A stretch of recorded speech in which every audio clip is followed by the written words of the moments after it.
मेंढर में बिजली की गैर एलानिया कटौती के खिलाफ आम आदमी पार्टी के असेंबली इंचार्ज मेंढर सिकंदर आजम ने मेंढर में प्रेस कॉन्फ्रेंस का इनेकाद किया। प्रेस कॉन्फ्रेंस से खिताब करते हुए आम आदमी पार्टी के लीडर ने कहा कि मेंढर में बिजली की गैर एलानिया कटौती की वजह से लोगों को मुश्किलात का सामना है, जबकि बच्चों की पढ़ाई भी मुतासिर हो रही है।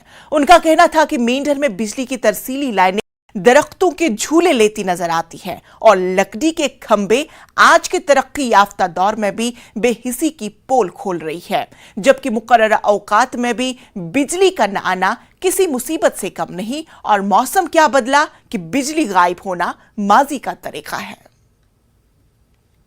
यह है कि जो अनशेड्यूल्ड कट मेंढर में बिजली का हो रहा है, जिससे नहायती नुकसान हो रहा है बच्चों का, अस्पतालों में मरीज़ों का और तालिब इल्म ख़ास कर, उसके अलावा बाकी दीगर अदारे जैसे तहसील है, जुडिशरी है।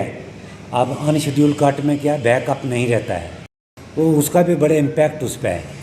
बाकी सबसे बड़ी मेंढर की प्रॉब्लम है जो हमारी लीडरशिप की कमज़ोरी रही, वो ये रही कि मेंढर में आज तक ग्रिड स्टेशन के लिए किसी ने कोई डिमांड नहीं की, ना कोई इसके लिए विचार मश किया गया। ग्रिड स्टेशन जब तक मेंढर में नहीं होगा कोई मेंढर की प्रॉब्लम सॉल्व नहीं होगी। ग्रिड स्टेशन खाली मेंढर में बिजली की प्रॉब्लम सॉल्व करने के लिए नहीं है, बल्कि एक रोज़गार को भी आगमेंट करता है। ग्रिड स्टेशन में क्या, ये आपने बड़ा एक अच्छा सवाल उठाया है।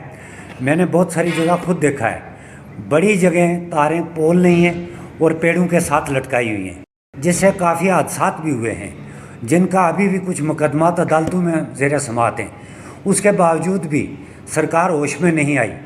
और किराया देखिए, गरीब आदमी बिजली ना होने की वजह से किराया दे रहा है, मगर गवर्नमेंट के पास कोई एहसास नहीं है गरीब के लिए। कोई गरीब के लिए ये ख्याल नहीं है कि भाई हमारी बिजली 24 घंटे नहीं रहती है तो किराया क्या लेते हैं इनसे। कम से कम हमें 24 घंटे का अगर किराया माफ़ करेंगे ना, तभी हमें 100 रुपये का फ़ायदा होगा। मगर अगर 48 घंटे बिजली नहीं मेंढर में आती तो जनाब किराया पूरा लेते हैं। सही बात है जी।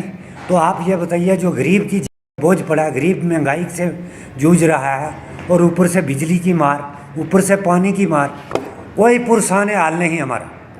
लिहाजा गवर्नर साहब बड़े शफकत वाले हैं, मैं उनसे गुजारिश करता हूं कि वो इस मसले में अपना अहम रोल अदा करें और गरीब और मजलूम आवाम को बचाएं।